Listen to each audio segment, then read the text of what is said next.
And we are live, hopefully.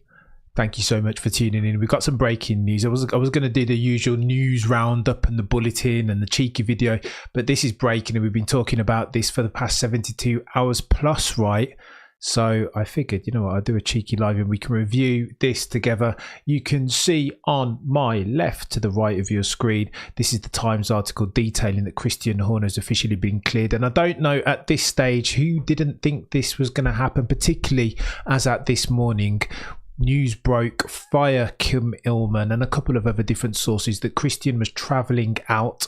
The official line from Craig Slater and Sky Sports F1, of course, was that we were going to get this news later on today, that before close of play, 8 p.m. local time in Bahrain, Red Bull Group GmbH were going to announce whatever to the effect, Eduardo, what's going on over the Telegraph continues to show their integrity and ability to put out. It's chaos, right? It is chaos. We'll talk to it, but go on, let's go to CBD. What's going on? Let's talk to this Times article because I know various people are reporting this, but I want to. Times, I think, is somebody that you can, a publication that you can trust. 99 of you watching concurrently as we review this breaking news that Christian Horner has officially been cleared of inappropriate behaviour. Let's read it together. I'm going to read it from my phone. 50-year-old Red Bull team principal exonerated, bloody Nora, strong words, after investigation into alleged inappropriate behaviour towards female colleague at the F1 team. Christian Horner has been cleared officially of misconduct by an independent Red Bull investigation after allegations that he acted inappropriately towards a female employee. An independent barrister is dismissed. Where did the independent barrister go, by the way, and why did they take so long? An independent barrister has dismissed the grievance against him, with the 50-year-old now set to remain as team principal. The female complainant has the right to appeal, so that's critical, right? A statement issued, and again, I'm reading from the Times article here, lest you guys tell me to stop misquoting and speculating. Now, no longer is it speculation because all reports, all publications, reputable and otherwise, are going to be reporting this over the next 60 minutes because it's humongous F1 news. In fact, it's more than that. It's mainstream. Let me continue reading. Times continues. A statement issued by Red Bull Racing's Austrian parent company, GmbH, said the independent investigation into allegations made by Mr. Horner is now complete and Red Bull can confirm that the grievance has been dismissed. The complainant, of course, has the right to appeal. Red Bull, quote, is confident that the investigator, here's where it gets techie, eh, guys? Here's where it gets techie. What the hell was the 100 plus pages of info? Well, I don't think we'll ever know because this is a private investigation and ultimately it's at the discretion of Red Bull whether they want to release this, and they're not obliged to. The instant that it becomes a legal matter, then you get into the public domain of publishing articles and obviously court documents. But since it's as at now, it's a private investigation, or it was a private investigation at least, pending appeal, then we won't see any documents, any investigations. No 130 pages, and I'm not mad at that. Red Bull, I continue, is confident that the investigation has been fair, rigorous and impartial. The investigation report, this is chaos. The investigation report is confidential, there you go, to the point, and contains the private information of parties and third parties who assisted in the investigation, and therefore we will not be commenting further out of respect for all concerned. Red Bull will continue striving to meet the highest workplace standards. So this is where people are going to go crazy, right?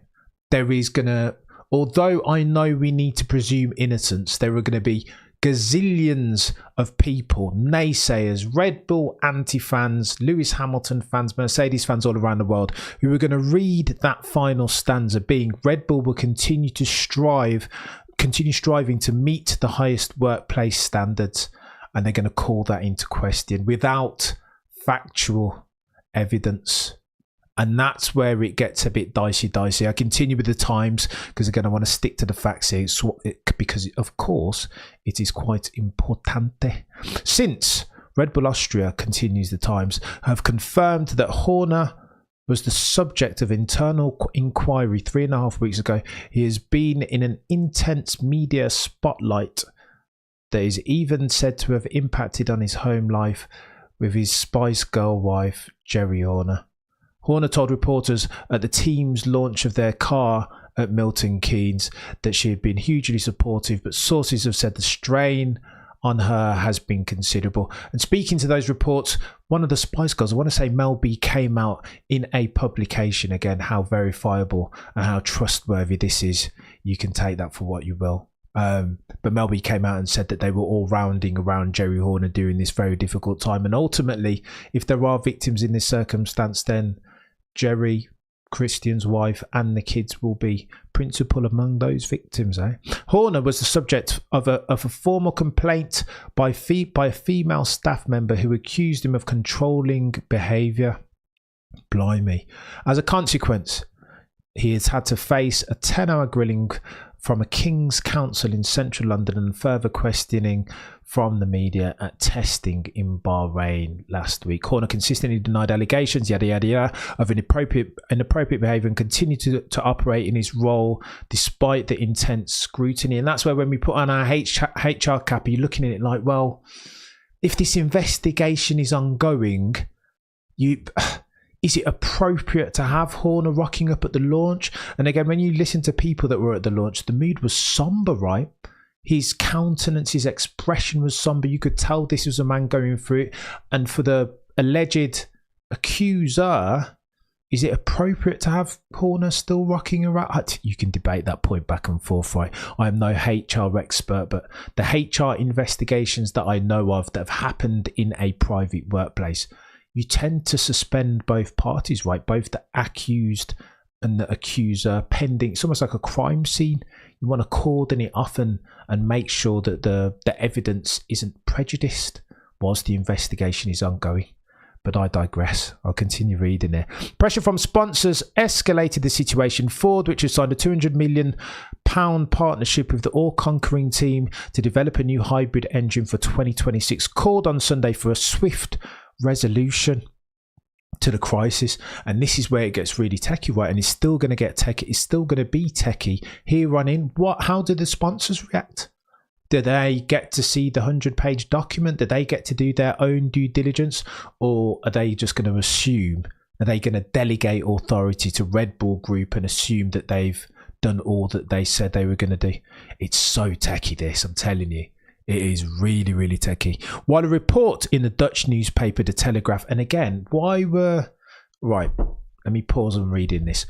Why, it sounds like, and again, speculation and conjecture, it sounds like in Brazil of last year, Christian Horner was flown out to meet, immediately left the track, right? Did no press, no media pen or anything, flew straight out to meet the Red Bull, the 51% owners of Red Bull, the Verries family. Now, connect the dots. Maybe that was about Checo Perez, but word on the curb, rumour mill has that was related to this, that this has been going on as long back as Brazil Grand Prix last year.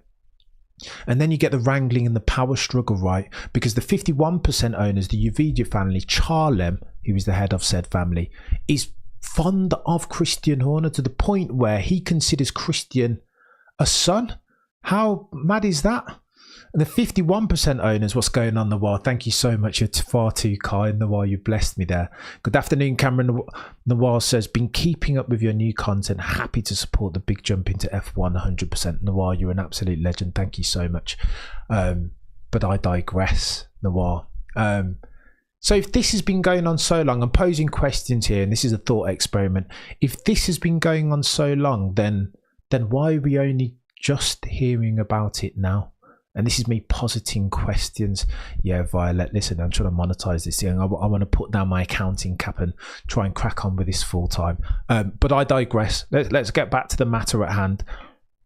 There are questions still to be asked, right? How are the sponsors going to react? Are they going to need to see the 130-page document to continue in this business relationship with Red Bull going forward?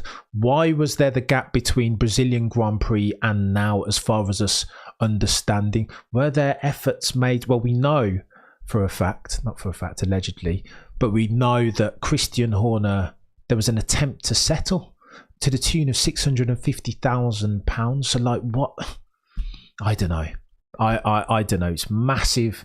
The presumption of innocence in and around all of this, if I can get my words out, is really, really important. I don't want to condemn an innocent man, nor do I want to preempt that the accuser, that her accusations were false, because we don't know.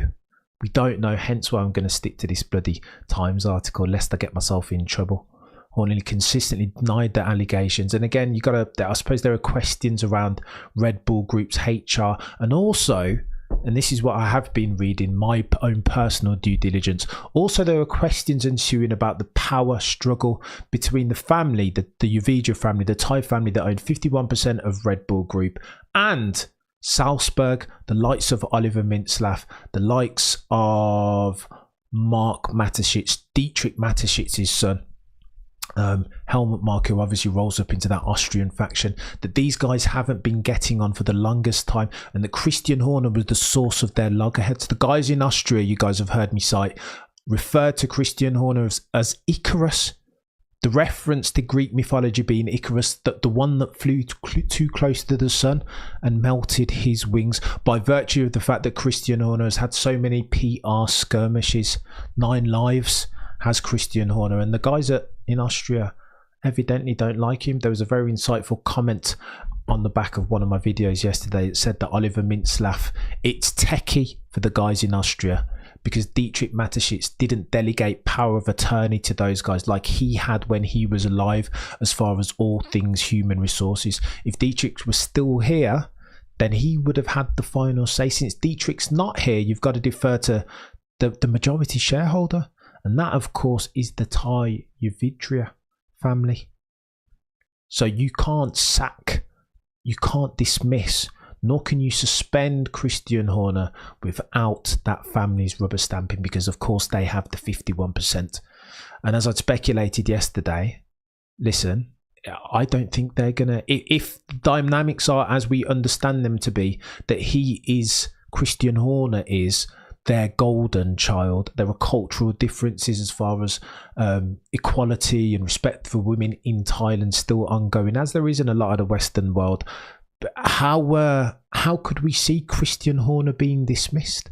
Because the Thai family absolutely were not going to rubber stamp it. I digress. Whilst the report in the Dutch newspaper, which is interesting as well, by the way, that the initial story leaked through a Dutch newspaper, but again, maybe I'm connecting dots there that need not be connected. While a report in the Dutch newspaper The Telegraph claimed, continues the Times, the grievance filed by the woman extended beyond controlling behaviour and contained an allegation of sexual misconduct based on messages allegedly sent by Horner. Sources have since suggested that no such evidence was submitted in the complaint itself. Oh, that's bad for the Telegraph. Defamation suits incoming for them if that's true. No such evidence was submitted in the complaint itself. There we go. Team insiders remain fearful for Horner, and even if he is exonerated, there could yet be changes at Red Bull. So there you go. That's the headline that we need to concern ourselves with going forward. For now, it looks like Horner's BAU, and that's the oft trotted out quote per the team launch. But you know what? Maybe this isn't case closed. Not just yet.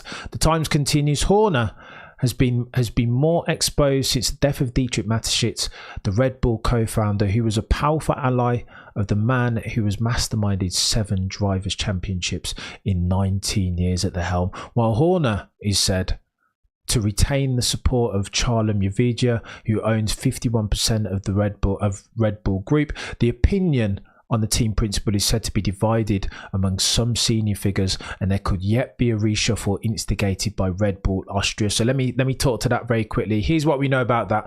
Apparently, Oliver Mintzlaff's neck was just as at risk as was Christian Horner. If Christian Horner goes, then questions are asked about Oliver Mintzlaff, right? Who leaked this story to the Dutch newspaper if it wasn't senior stakeholders? Because I mean, it can only be a few people, right? Who had access to this information? Who was privy? And there, ergo, you get your potential leaks. Shout out to you guys jumping on lastminute.com, 6:15, watching concurrently. Do me a favour, smash the like, por favor. On Wednesday, continues the Times. Max Verstappen refused to publicly back Horner, which is chaos, by the way. But again, I don't know how much I want to read into Max Verstappen's statements, right? Because can you back a man that's been subjected to those allegations and is currently under investigation?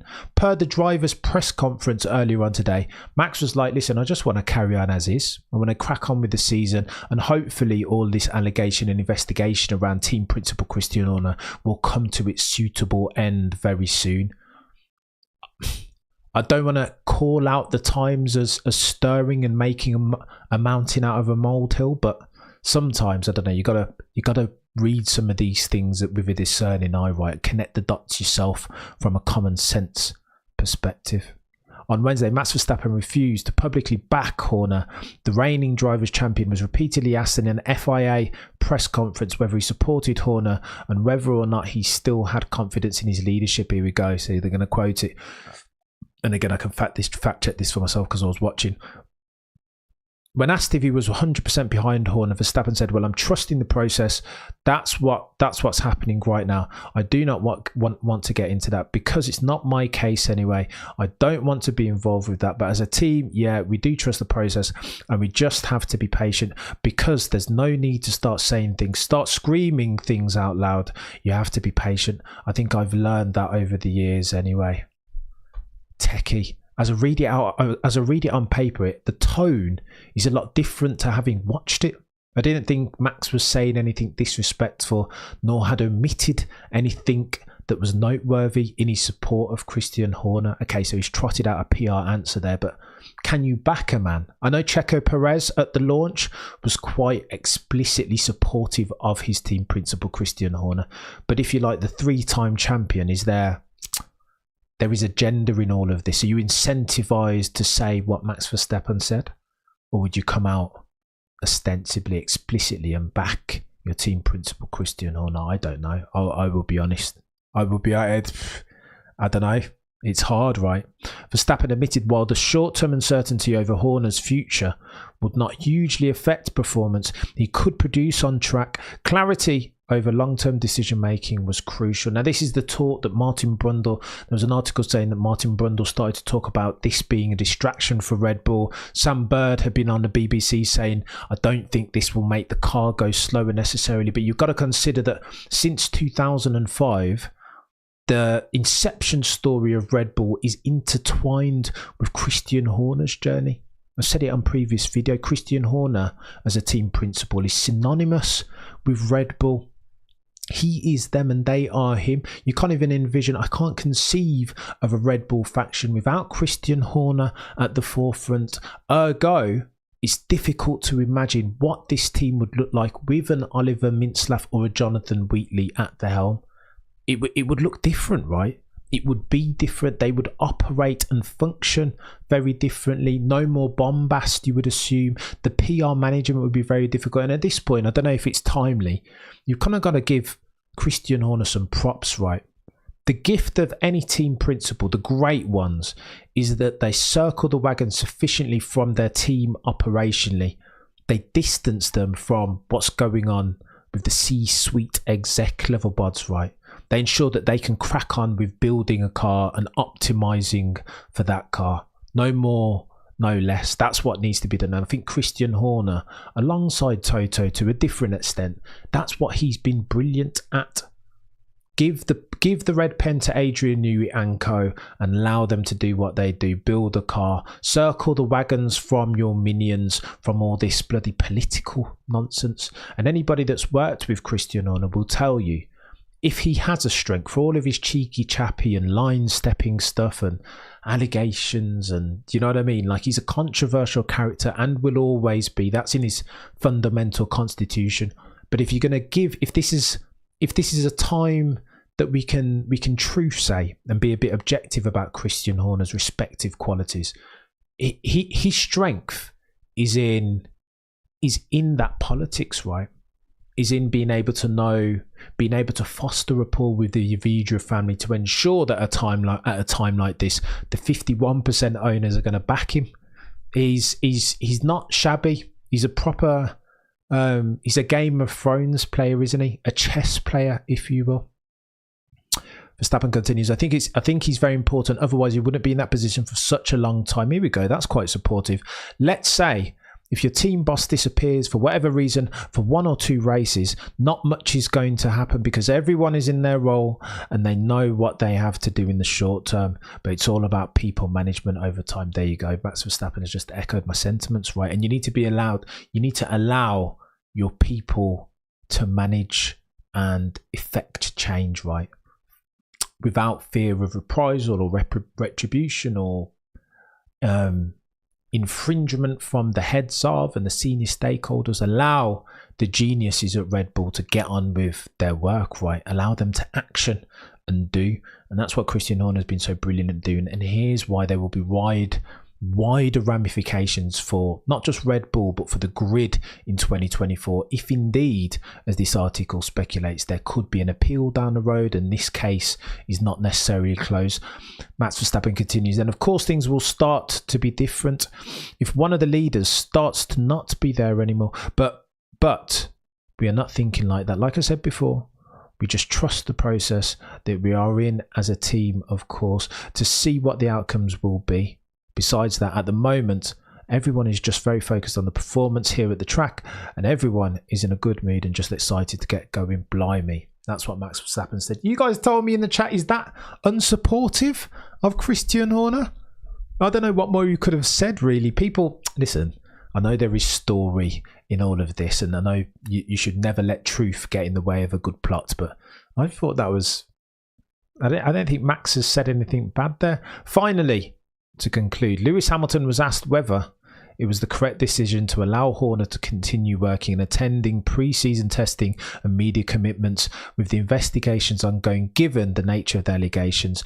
Lewis responded, I think it's a difficult one to answer. Naturally, he said, I think we always have to do more to try to make the sport and the environment and people working and the people that work in it feel safe and inclusive. And yeah, my allegations... Blimey. And yeah, any blimey, techie, eh?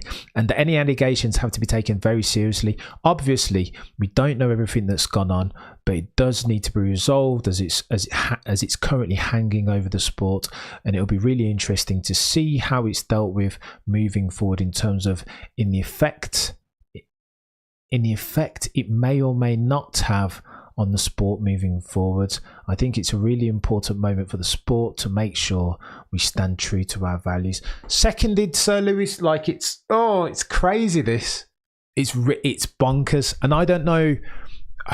I think you can see this coming. I think F1 is a bit of a jigsaw puzzle, right?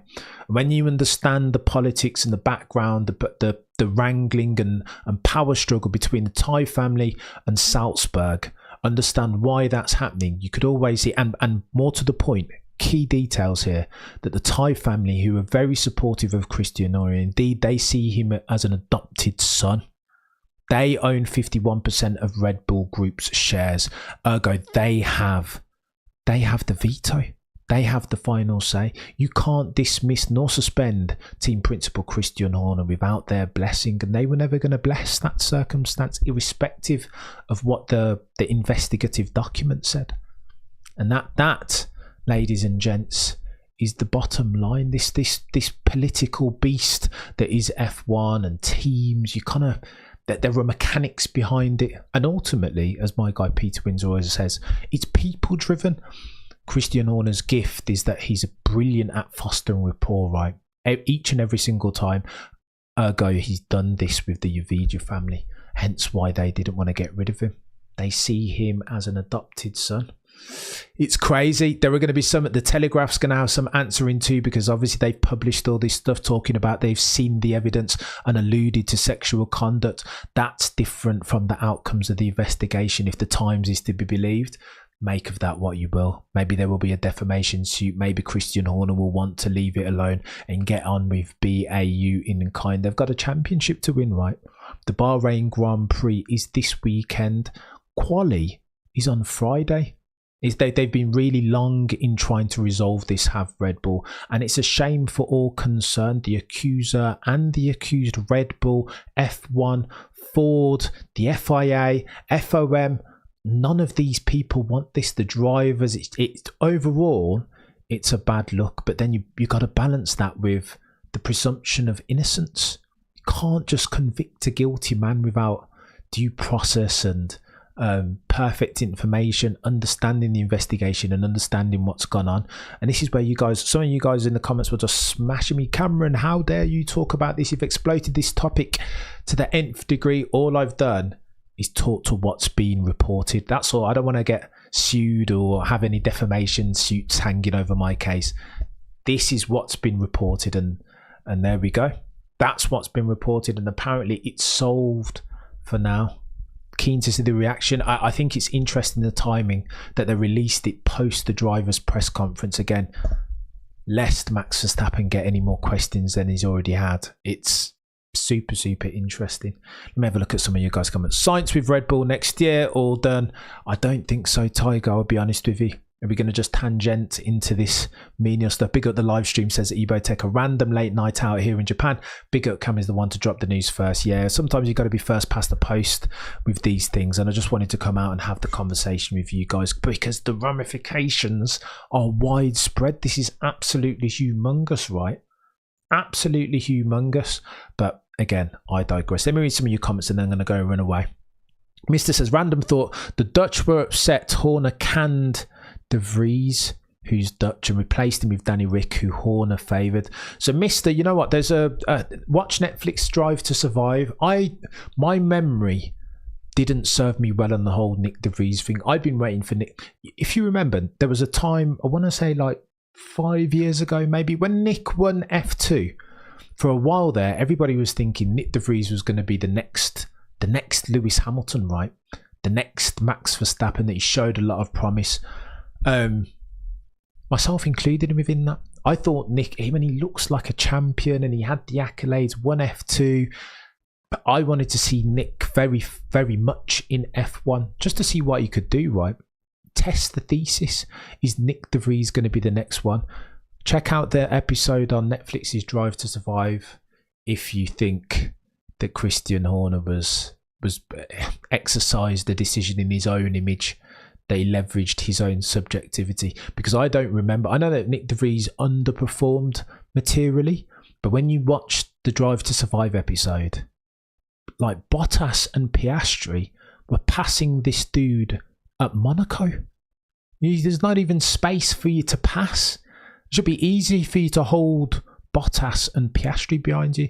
The two of them both nailed him. Bottas was complaining, what's this guy doing? Why is he so slow?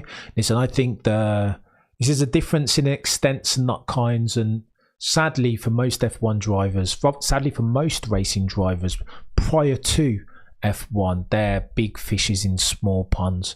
Flip reverse the analogy when they get in F1, and that's ultimately what happened to Nick De Vries. Wasn't good enough, guys. That's the truth. Aaron, the Times is a rag. Aaron, not everybody speaks about the Times glowingly, but I think I trust the Times enough that I can speak with not certainty but reasonable confidence that they would have fact checked and double dipped their sources. As a journo, you meant to, when you're talking about these things, you meant to you got to have two sources, right, lest you get whacked with defamation suits et al. Ivan says he loves him some Danny Ricky. Danny Ricky's the chosen one from a Christian Horner perspective. I agree with that. He does. He's a bit partial to a Danny Rick. Ivan says they really never gave Nick a fair chance. Ivan, I'm telling you, go back and watch the episode. I know Drive to Survive can be a bit loosey-goosey in terms of their creative license and the way they edit and piece different plots together, sometimes telling a porky, sometimes missing out something that's fundamental to telling the story of Singapore as an example. No mention at all of Carlos Sainz's god-tier use of the DRS to pull Lando Norris behind him. So that's a bit disingenuous, but they did. I think they covered the Nick De Vries scenario really, really well. He struggled. When you hear him on board in Monaco, he was a fish out of water, a little bit too slow, is the truth. Far too slow, and didn't get the results that people hoped he would do. Shannon says, Red Bull gave a seat to Nick, which Merck never did. There you go. There you go. This is true. Bert says Nick de Vries was just not good enough for F1. The Netflix Drive to Survive episode bears that out massively. Mr. says also remember there was tension between Marco and Horner last season when de Vries was replaced. Okay, so what are we talking about with Marco? All right, so I always say Marco for some reason. I don't know what the problem is. I can take this down now, can't I? Shall I get rid? Got this bloody Times article just up for no reason. Right. Okay, look. So as I understand it, the beef between Horner and Helmut Marko is born of the fact that there's a couple of things that happened, right? Dietrich Mateschitz passed, and Horner had Dietrich's ear when he was alive. It's not dissimilar to the Thai family. And then since Dietrich's passing, some of the powers that he executed and held, as an example, the HR stuff, he would have managed this almost individually had it were he alive. But he didn't pass down these executive powers to his offspring, Mark, nor Oliver Mintzlaff, who was the other guy in Austria. And that's why you get this weird power struggle, because they hadn't rolled forward Dietrich's powers post his passing. So you got all these guys trying to, you know what I mean? There's no strict schemes of delegation. Who does what? Who ultimately owns this decision? Well, who owns the decision ultimately is the Thai family. What's going on, Axel? So thank you so much for becoming a member. Guys, you can all become, trying to do this thing properly in 2024. And if you like the content, feel free to become a member. No obligation, of course, but infinitely grateful always to those who do. And their messages will be given preference. Axel says, so what we can take from this is that a family in Thailand is okay with whatever Christian did. I feel like this will be a shadow over Red Bull for a long time. Axel, I hear your point, Axel, and you make a good one. It's a really good point, well articulated. However, there are cultural differences, right, that we're speaking to, and there's a brilliant article, I want to say on F1 Insider, reported by one Ralph Schumacher, that spoke to this really well, that they'll have a different consideration for, as in the Thai family, it's cultural differences. They have a very different consideration, a very different POV on these allegations than Western civilization, right? Cultural differences fundamentally. Again, presumption of innocence, and especially now that this report's come out, Axel, do I want to be the one to stick out my neck and turn around and say, well, Christian got away with murder? You kind of can't unless you've got evidence. It's so techie. And will there be a shadow over this for a long time, Axel? Potentially. But these things, in my experience, mention no names Donald Trump, mention no names Dana White, with his incident with his wife at New Year's Eve. These things with high-powered executives have a habit of going away, right? As sad as that is, if you look at, if past this prologue, history doesn't repeat, but it does rhyme and all that stuff. If you look at Dana White's example in the UFC, that was caught on bloody camera. Forget like backhand evidence. They caught that incident on camera. Yeah, and still, like, the powers that be, Paramount, Disney, they didn't say anything. And Dana White still to this day, notwithstanding the incident with his wife during New Year's Eve that was captured on camera, is still head honcho of the UFC. Donald Trump made it into office, for Pete's sake. Do you know what I mean? And look at the stuff that they captured on him. Like, I don't know, sometimes you would think that F1 would be a bit more diversity and inclusion focused and all that good stuff, but I don't. Listen, green is the only colour that matters here, and ultimately, and that's not to say that Horner is innocent or guilty. I don't know. This is me speculating massively, but high-powered people have a tendency sometimes to, do you know what I mean? Ultimately, all that matters is the bottom line. Not saying that that's what happened with Christian Horner, but I digress. Kim Jong says, Warwick Davis, I think I was just too weak physically for F1. Remember him getting hoisted out of the Williams. I don't know what you're talking about there, Kim Jong. Ping me that message again with different names, because I'm not sure. So there we go. I may as well talk Swink. What's going on? I hope you're well.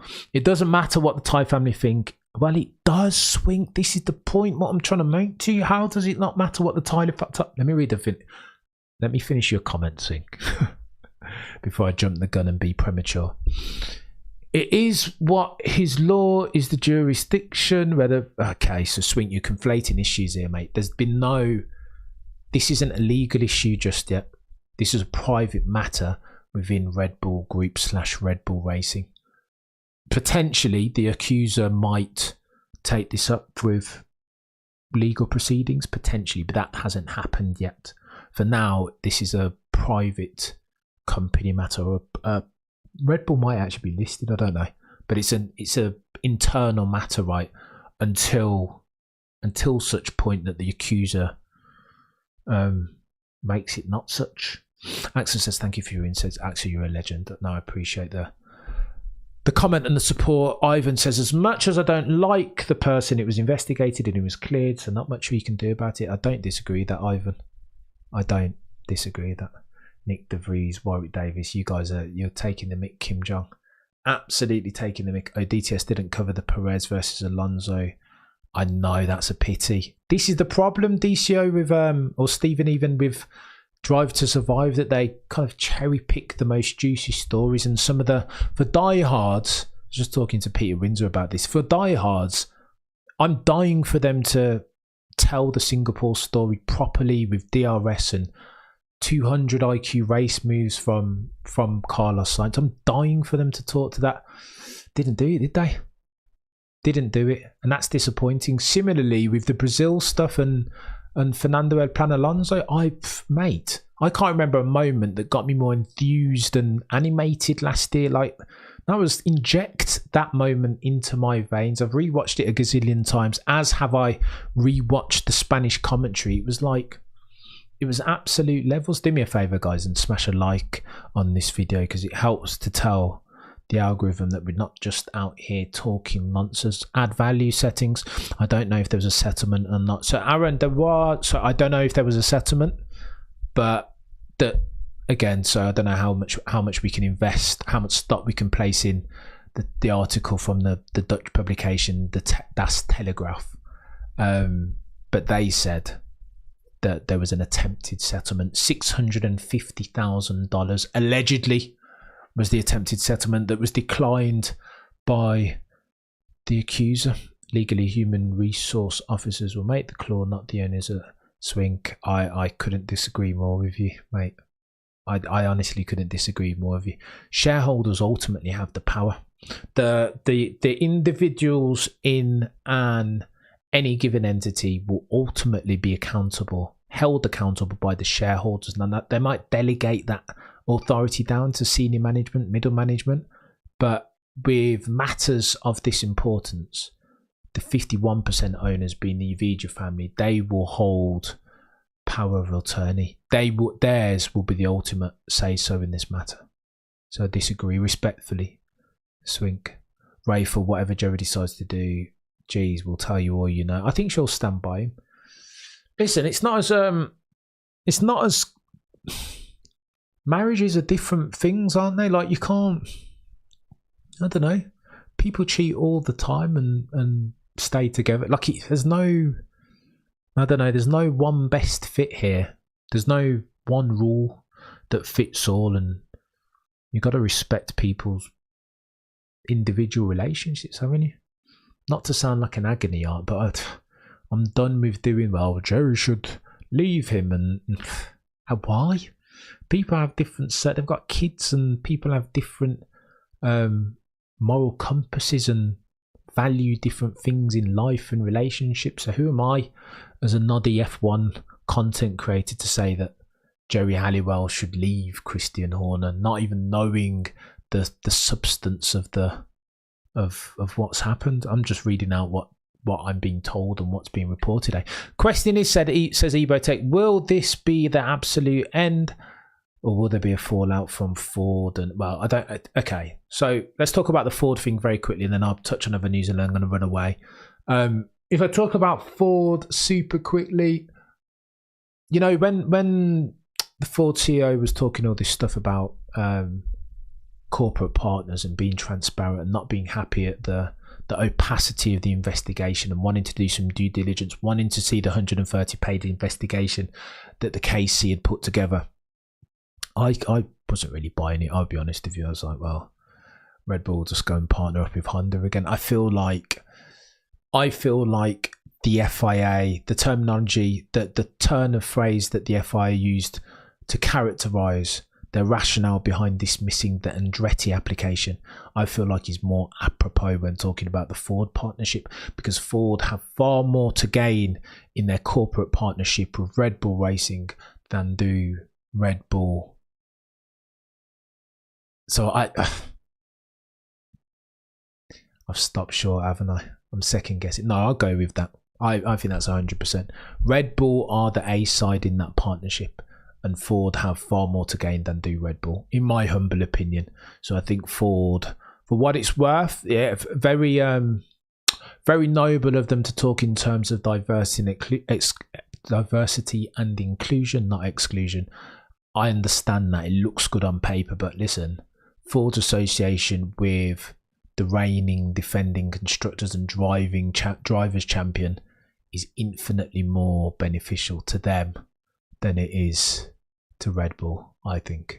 And Red Bull, I think Honda would happily have them back, being honest. And they've already developed their own bloody power unit. I know it's new rules and regs and whatever, but nevertheless, for the family business, still, yeah, I don't know an awful lot about Ford. BJS says shareholders have no say in HR matters. BJS, I just did.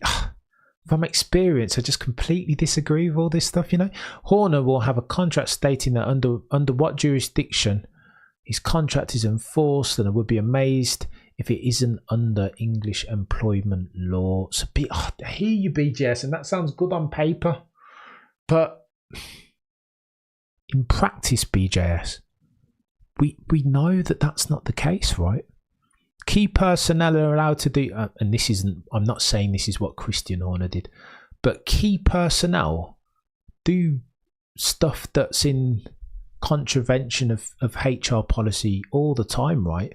And because they're key personnel, for whatever reason, like the chief exec's son or the chairman's daughter, do you know what I mean? Like, this just happens all the time. So I hear what you're saying, BJS, by the letter of the law, but we know theory sometimes is different to practice, and I'm a bod. I'm a noddy F1 mind that deals more in practice than I do theory. But I digress. Right, should we just talk some other news very quickly? I watched the driver's press conference, and there was a clip of Lewis Hamilton. And again, for those of you just joining, per the title of this video, breaking news: Christian Horner has been cleared of inappropriate behaviour, and it's breaking on all reputable publication. Chris Medland spoke to it on Twitter. I know Times have written that article that I read out previously. If you fast forward, if you rewind to the start of the video, we go through it and talk about the ramifications. That being said, appeal pending, potentially. So we'll have to see how that plays out over the coming months and weeks, because the accuser could still pursue this in a court of law, and that would get very, very messy. Shannon says, can we not stick to racing? This is not a legal show. This is F1. Shannon, I don't hate it. Go on then, let me talk about some F1 news. If you guys watch the driver's press conference, I don't know why my eyes keep bloody watering, these bright lights, man. I'm fluffing my lines. Zero clutch gene. Run to the camera. How's camera in F1? Go on then. So driver's press conference was interesting. Let me look at my notes. I took some notes. So interesting did I find it. Firstly, we've talked already about the Max Verstappen response. I didn't think Max Verstappen's responses were as detrimental to Christian Horner's case as outlined in the Times article. Or at least I didn't see that in real time. He trotted out your standard PR answers, didn't he? But again, I don't know if you'd want to implicate yourself as the three-time world champion in matters that are still ongoing. So I understand the very circle the wagon type phrasing that Max Verstappen instituted. I do understand it, and I don't blame him for it. There were Max Verstappen naysayers that will smash him and say that he's disloyal for the way that he spoke, but I don't think that's fair. So Max Verstappen spoke about wanting to be resolved very soon, and saying that hopefully it won't affect the team and the mechanics, and he just wants to get in the car and drive. Sainz, feels super bad for Carlos Sainz at the moment, I do, because he's the odd man out, isn't he? Where's he going to go? Will it be Audi in 2026? How competitive will Audi be in 2026? Should he go to Mercedes? Will Toto Wolff even have him? He's competing with his Spanish colleague Fernando Alonso, and they were once good friends, but they've already had a falling out over sponsors, so it'd be interesting to see how that works out. Carlos Sainz, by the way, keeps talking about please speak on Lucy's comments on Georgie Botek. I'm coming to it because it's techie. BJS says, I operate in a very large organisation, and what you have said, which I expect is a political view and not reality, I operate in a multinational. BJS, I'm not saying that you're wrong. The theory that you've espoused is absolutely on the money. That's how it should work. But I'm hypothesizing that that's not always how it does work. That's what I'm saying, BJS. And we live in the real world, right? We can have these arguments in a vacuum, but we live in a real world, and work cultures in individual organizations are very different. I could tell you some stories on this, BJS, honestly. Like, if we're talking about commodity trading companies, they operate, obviously they will still have HR functions, but they just operate in a way that's completely rogue.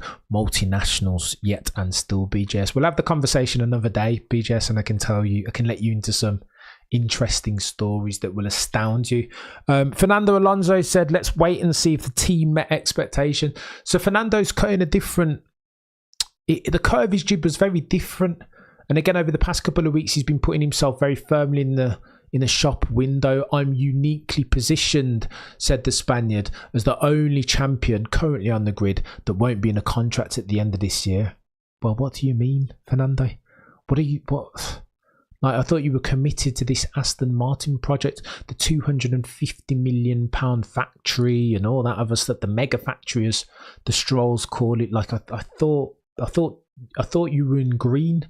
Fernando, over the past couple of weeks, he said differently, right? Well, let's see.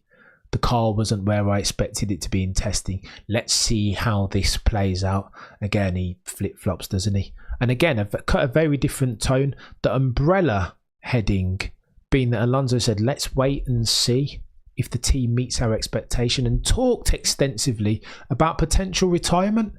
Over the next couple of months, I'll see where the car is, and who knows whether I want to continue driving, said Fernando Alonso. And that's a new strand of conversation for Fernando. And again, he's at that age, right? 42 years old, whatever. Clearly, he's not going to drive for another million years. But to talk about retirement, the R word, the dreaded R word for F1 drivers, in such explicit terms and with such candour, surprised me just a bit. I will be honest with you. I didn't expect to hear that out of Fernando at the press conference.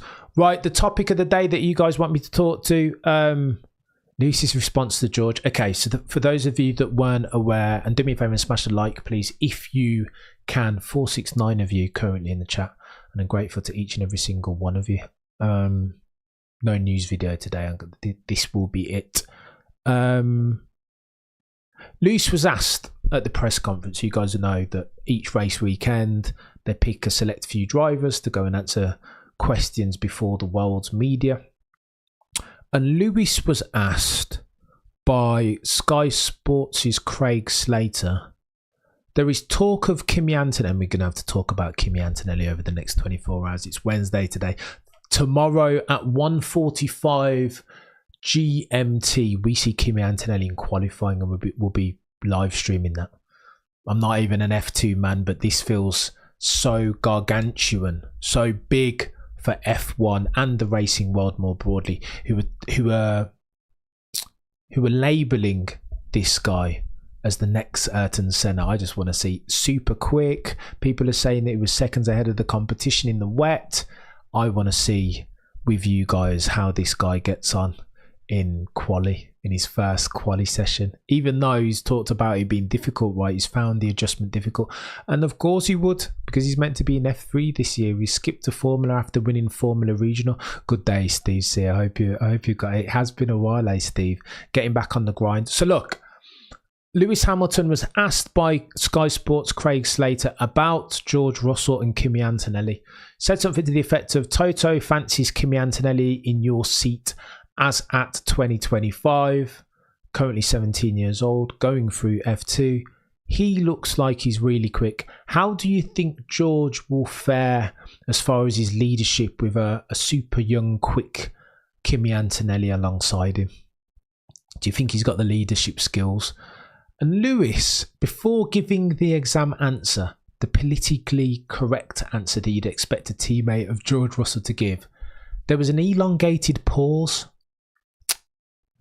And it was like, is Lewis being deliberately disrespectful here? Is he calling into question subliminally whether George has those qualities that Craig Slater asked him about? Leadership? Can he manage a challenging teammate? It was almost like the pause was almost like Lewis is alluding to it being karma, right? That George is due for somebody to come into that team and challenge him the way that and pose problems to George in the same way that George posed problems to Lewis when he first came in that team. I'm reaching, but the pause was very deliberate from Lewis and very elongated. He was like, I don't know what to say. Like, he was like, what? Before then delivering the exam answer and saying, yeah, George has got what it takes. He'll be, he's got the leadership qualities. He'll manage whoever comes into that team. I know George. I've seen George come up through Williams, and he's cut his teeth there and learned his skills, etc., etc. So I don't know. For me, as I watched it in real time, it was just the elongated pause spoke 1,000 words. Now, I don't know. Maybe that's just how Lewis just found it comical that Craig would ask him that, and it was trying to stir and cause a bit of beef and get a cheeky snip bit out from the 7-time champ. Who knows? But I'd suggest that you guys go back and watch that and judge it with your own subjectivity. It was just, it was loud, wasn't it, Ebotech? It was a very loud pause, and you could see Lewis almost trying to calculate. It was weird. It was weird. And again, when they zoomed out, I was looking to the reaction of Alex Albon and Lando, and they just didn't react, right? They just had their heads down. It was a weird answer. And again, being as PR savvy as Lewis Hamilton is, he very rarely in his history has made even a single misstep as far as giving the exam answer before the world's media and press, right? I count one. Remember when he said, maybe it's because I'm black, maybe that's why I'm being victimized by the stewards at Monaco. That was the only one, right? Maybe a couple of others, but the only one that sticks out to memory that was a massive faux pas. So for Lewis, 7-time champion, as PR savvy and politically correct, aware of the power of media, as a dude that's often weaponized the power of media to his own gain, for his own purposes, for him to pause deliberately before giving his exam answer, assessing George's ability to take it to one Kimi Antonelli or another strong young driver in Mercedes, spoke volumes, in my humble opinion. But maybe I'm reading too much. I don't know. Maybe I am reading too much, guys. I don't know. I have no idea.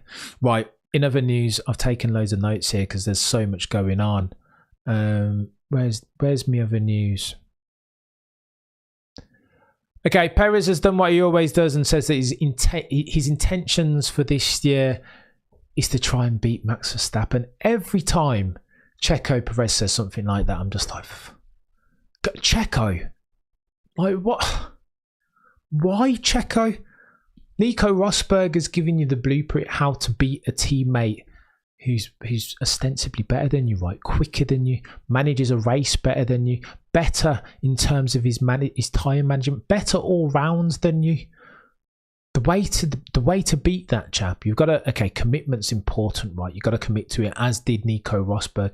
Take off the bloody paint off your helmet to save like 0.3 of a kilogram or whatever. Like, you've got to be that level of committed if you're going to beat a Lewis Hamilton or a Max Verstappen, because on paper you're not better than that guy. Do you know what I mean? If we simulate the championship 1,000 times, Checo Perez isn't going to beat Max Verstappen more than 10 times.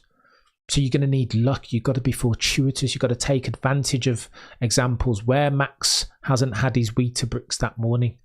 You've got to be ready. I mean, they say that luck is when opportunity meets preparation, and you can, if you are Checo Perez, you can make sure that you're prepared, right? I saw Max Verstappen at the launch, and he's ready to go. Like, he's 3-time champ, but you can see he's kind of like in his face, like you can see his cheekbones visibly, like they're proper pointing out. He's gone away in the off season, and he's put in work, and he's come back, and he's ready to go. Right? It's not muscle that he's putting on. This is functional. These are functional gains. He's like slimmed down, and Checo Perez needs to go and do the same way if he's going to start talking this stuff about how he can beat Max Verstappen. And furthermore, if you are going to beat Max Verstappen, you've got to compartmentalize these goals, right? Micro, not macro. All you can do, this is the George Russell philosophy and why I rate him, and the Nico Rosberg philosophy, and the Max Verstappen philosophy, and Lewis. All you can do is come to every race weekend and try and do your best. Break down each and every single session into micro sessions and try and purple sector each and every single turn. More than that you can't do. So it concerns me to hear already the Mexican Minister of Defense talking this way, because that's not how you beat Max Verstappen, because that sort of stuff you're just going to get derided for it. What, you think you can beat Max Verstappen because he had a couple good races last season? It doesn't work like that. It's a 24 race season, chap. So I don't know. I Checo, but I wish him well. I do wish him well, because he's a god tier driver and he gets massively disrespected by the community. However, yeah, John, starting to do lives. Love your videos. Thank you so much, Don. I appreciate you, man. I'm catching up what's happening today. If you can 10-second recap. Okay, John, for those of you that are just joining, thank you first. Secondly, do me a favor and hit the like, subscribe to the channel if you're not subscribed already. Quick recap. Christian Horner, earlier on in the day, we got word via F1 photographer Kim Illman that Christian Horner was travelling out to Bahrain. Most of the community connected the dots and said, well, if he's travelling out to Bahrain, then more than likely he's going to be continuing on in his duties as Red Bull team principal. Then a couple of hours later, we hear word, or a couple of hours earlier even, we get word from Sky Sports' Craig Slater saying that it expects this investigation to be concluded by close of play today, 8 p.m. GMT, 8 p.m. local time, even in Bahrain. Meanwhile, Christian Horner's gotten on a private jet to go from the UK's home in Milton Keynes, or North London even, going to Austria to pick up Helmut Marko. And again, if Christian is on the brink of being dismissed and or suspended, how is he getting on a plane with Helmut Marko, with whom he has a very difficult relationship already? So again, you try and connect the dots, but at that stage, still no official announcement. And then, as at 3 p.m, the Times article drops, and we get word that the investigation has concluded and all of the allegations have been dropped and were false. False, I don't think is the word that they use, but he's in the clear, basically, is the headline in the Times. And so we're going to see Christian Horner. It is BAU to use his terminology. He's going to be on the pit wall of Red Bull as team principal at the Bahrain Grand Prix this weekend, and that is chaos, ladies and gents. I don't even know. It's hard to know how to feel about it, right? Because yeah, and still, this is supposed to be like a definitive full stop on this, but I still think there may or may not be some story to run. As an example, does the accuser want to pursue this through legal channels, as an example, because they didn't get the outcome that they desired through the internal channels submitted to Red Bull Group, Red Bull GmbH. I don't know, who knows. I think this is still much of a moving target. But I digress. Toto Wolff's talked about the gap between his team and Red Bull's, that it's material and that they're going to need to take some risks to bridge that gap. Helmut Marko has addressed the Alex Albon rumour, saying that he's got a contract up until 2025, which I think is really, I don't know.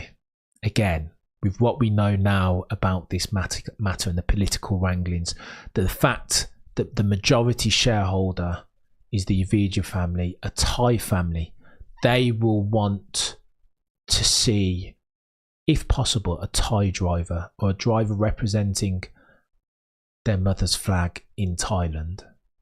They will want to see, if at all possible, Alex Albon in that car as soon as possible. Now, that's dependent on Checo Perez's performance, of course, and Helmut Marko leads to this, saying that if Checo Perez can pick up this season where he left off last, then he hasn't got anything to worry about. But these things are moving targets. I mean, if the Verstappen family have as much influence as we think they do, particularly on the back of today's events, then who would bet against one Alex Albon taking Checo Perez's seat at the earliest opportunity? It just makes sense if stakeholder influence, particularly C-suite majority shareholder stakeholder influence is a thing, eh? Very, very interesting. And that being said, if you're gonna play snap, Yuki Tsunoda, nobody's talking about this fella for a Red Bull seat. But lest we forget that Aston Martin in 2026 will have power units with a Honda logo on them. Eddie Jordan recently on the Formula for Success podcast cited something that was brilliant. And again, remember, as I tell you this example, that history doesn't necessarily repeat in F1, but it does rhyme. Eddie Jordan said that he had a driver in Heinz-Harald Frentzen that he quite fancied, not insubstantial talents. Did one Heinz-Harald Frentzen have? You remember that Michael Schumacher's wife used to date Heinz-Harald Frentzen. He was a decent driver, had this weird steering input thing. I mean, you're meant to be super smooth, aren't you? But Heinz-Harald Frentzen was doing this iterative type of steering. It was really, really weird, but he was a fast driver. Again, a brilliant example of when he, Damon Hill, and I think Michael Schumacher on the final Grand Prix, on the final qualifying of the season, all qualified within like 1,000th of each other or something bonkers.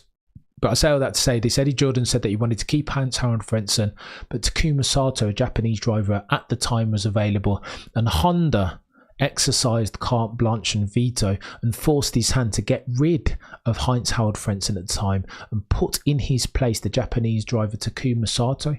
Because again, these engine manufacturers can wield that type of influence, can't they? And Eddie Jordan says on the Formula for Success podcast that ultimately he had an £18 million decision to make and had to get rid of the driver that he liked in Takuma Sato. And I think we might see something similar, per my guy Baxley on the shakedown. It stands to reason, right? If Honda are partnering with Aston Martin and there is a seat potentially as Alonso retires into 2025, 2026, then they will want to see Yuki Tsunoda in that seat driving a car with a Honda engine. It just makes sense.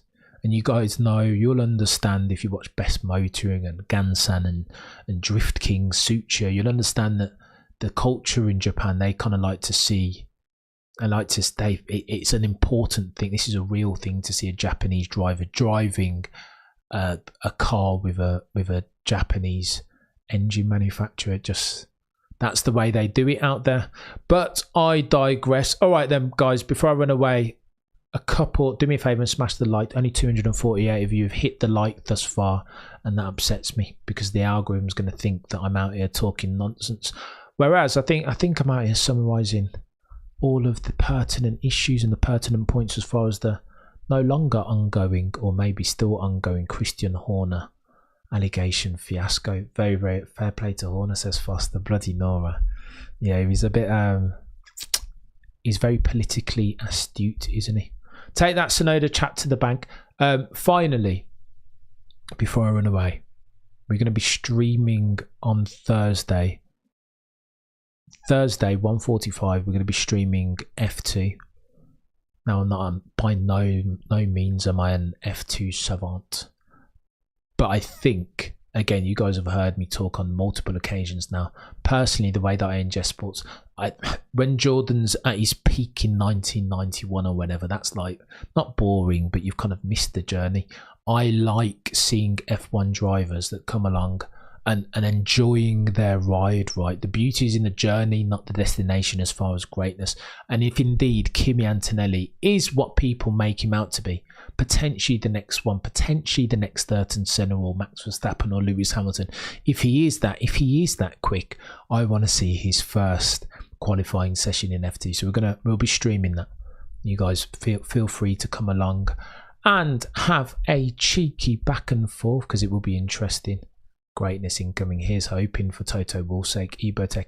But that's been another stream. I hope you guys have enjoyed it. In summary, Christian Horner is in the clear currently. Chaos, team principal of Red Bull, no change as of the 28th of the 2nd, 2024. Thank you so much for watching and listening. Do me a favour and smash the like on your way out. Subscribe to the channel if you're not already. And as always, between now and next time, remember to look but never stare. Peace.